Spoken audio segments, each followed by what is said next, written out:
Good morning children. आज हम लोग हिंदी का पहला क्लास शुरू करें। उससे पहले ये बताइए, आप में से कौन कौन हिंदी बोल लेता है? अरे वाह, आप सभी हिंदी बोल सकते हैं।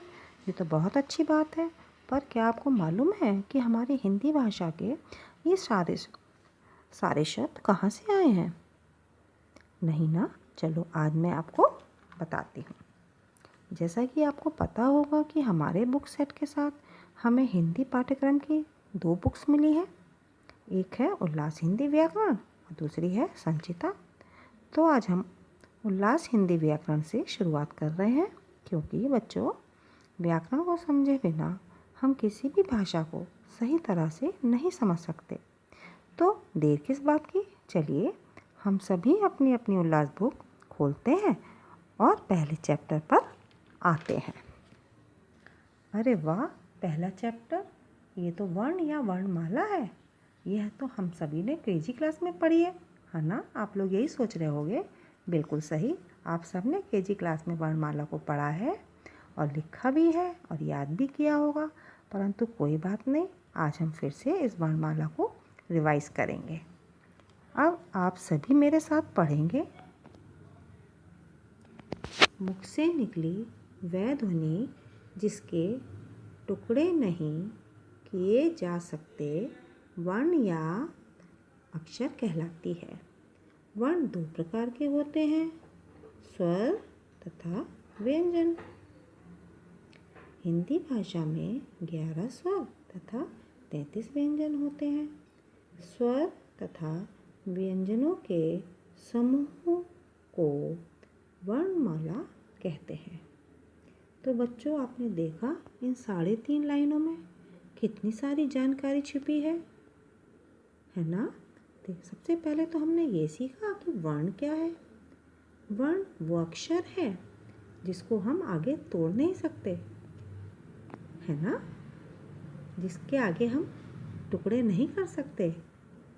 इसी तरह से मैम ने आपको बताया वर्ण कितने प्रकार के होते हैं। 2 प्रकार के होते हैं। कौन कौन से? स्वर तथा व्यंजन। तो कितने प्रकार के वर्ण होते हैं? 2 प्रकार के। और उनके नाम कौन कौन से हैं? स्वर तथा व्यंजन। Very good. हिंदी भाषा में 11 स्वर यानी कि 11 स्वर तथा 33 व्यंजन यानी कि 33 व्यंजन होते हैं। स्वर तथा व्यंजनों के समूह को वर्णमाला कहते हैं। तो बच्चों, क्या आपको मालूम है हिंदी भाषा में कितने स्वर होते हैं? जैसा कि अभी हमने पढ़ा, 11 स्वर होते हैं। और कितने व्यंजन होते हैं? 33 व्यंजन होते हैं, यानी कि 33 व्यंजन होते हैं। स्वर तथा व्यंजनों के समूह को वर्णमाला कहते हैं। क्लियर हो गया ना? जब ये सारे स्वर और ये व्यंजन आपस में मिलते हैं तो किस चीज़ का बनाते हैं? वर्णमाला को बनाते हैं। हमारी हिंदी वर्णमाला का रूप लेते हैं। चलिए बच्चों, अब हम स्वर के बारे में देखते हैं, जो कि हमने आपको बताया 11 होते हैं। तो देखते हैं वो कौन कौन से 11 स्वर हैं जो हमारे हिंदी भाषा में इस्तेमाल होते हैं, जिनका हम हिंदी में प्रयोग करते हैं। चलिए आप सभी अब मेरे साथ मिलकर पढ़ेंगे ना। सबसे पहले आ ई उ रे ए ओ औ। चलिए काउंटिंग भी कर लेते हैं, 11 है भी या नहीं। 1 2 3 4 5 6 7 8 9 10 11। अरे वाह, ये तो सच में 11 निकले। चलिए अब हम इस तरह से व्यंजन भी देखते हैं। कितने व्यंजन मैम ने बताए थे आपको? 33 यानी कि 33 व्यंजन। इसका भी हम लोग सब साथ मिलके पढ़ेंगे। क ख ग घ ङ च छ ज झ ञ ट ठ ड ढ ण त थ द ध न प फ ब भ म यारा ला वा श श स हा। अरे वाह, ये तो पूरे 33 व्यंजन हो गए, यानी कि ये हमारी पूरी वर्णमाला तैयार हो गई। 11 स्वर और 33 व्यंजन। चलिए अब आगे बढ़ते हैं, देखते हैं आगे क्या है। कुछ वर्ण ना स्वर हैं और ना ही व्यंजन, ऐसा कैसे? अरे वाह, इस आ के ऊपर तो मात्रा भी लगी है, बिंदु लगा है। ये तो अनुस्वार है। इस अनुस्वार का बच्चों हम कहाँ इस्तेमाल करते हैं? इस अनुस्वार का हम इस्तेमाल करते हैं जैसे अंगूर लिखने में, लंगूर लिखने में। अच्छा, हम अब अगला वर्ण देखते हैं, ये क्या है? अरे इसके आगे तो 2 बिंदु लगे हैं। ये दोनों बिंदु क्या है? विसर्ग है। और इनसे कौन सा शब्द बनता है? जैसे प्रातः। Very good. चलिए अब ये देखते हैं, ये कौन से स्वर हैं जो बहुत अजीब से दिखते हैं, लिखने में इनको परेशानी हो सकती है हम लोगों को, है ना? चलिए देखते हैं।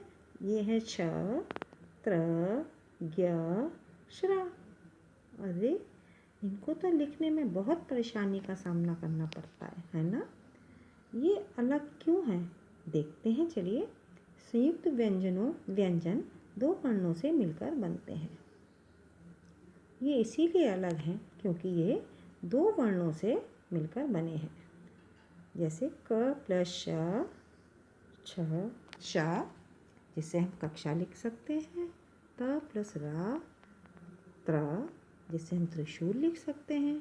ज प्लस या, ज्ञा, जिसे हम ज्ञानी लिख सकते हैं। श प्लस रा, श्रा, जिसे हम श्राप लिख सकते हैं। चलिए आगे देखते हैं, आगे क्या है। इन्हें भी व्यंजनों में रखा गया है। अरे ये तो डा है, डा जैसा दिखता है, पर इसके नीचे तो बिंदु है। बिल्कुल सही देखा आपने बच्चों, इसके नीचे बिंदु है और इसको हम ड़ा बोलते हैं, जो कि खाली होता है। इससे कोई भी शब्द की शुरुआत नहीं होती, ये शब्दों के बीच में या अंत में आ सकता है ना? पर जब हम ये बिंदु हटा देते हैं तो ये बन जाता है डा, जिससे हम डलिया बना सकते हैं। और जब इसके नीचे बिंदु लग गया है तो हम इससे चिड़िया बना सकते हैं। चलिए अगला अक्षर देखते हैं, ये है ढा। ये तो ढोलक वाला ढा लग रहा है हमें, है ना? पर इसके नीचे तो बिंदु है। अगर हम बिंदु हटा देंगे तो इससे ढोलक बन जाएगा, ढक्कन बन जाएगा। पर जब हम बिंदु लगा देंगे तो इससे क्या बनेगा? पढ़ना बन जाएगा। आई समझ में बच्चों? तो बच्चों देखो, हमने इस छोटे से चैप्टर में कितनी सारी चीज़ें सीखी, कितनी सारी चीज़ें नई नई सीखी जो हमें मालूम भी नहीं थी, पर हमने कितनी आसानी से सबने सीख ली। तो चलिए हम ये सारी बातें भूलें नहीं, अपने दिमाग में रखें। इस हिसाब से हम इस चैप्टर फिर से रिवाइज करते हैं। आप सभी मेरे साथ इसे पढ़ेंगे। मुख से निकली वह ध्वनि जिसके टुकड़े नहीं किए जा सकते वर्ण कहलाती है।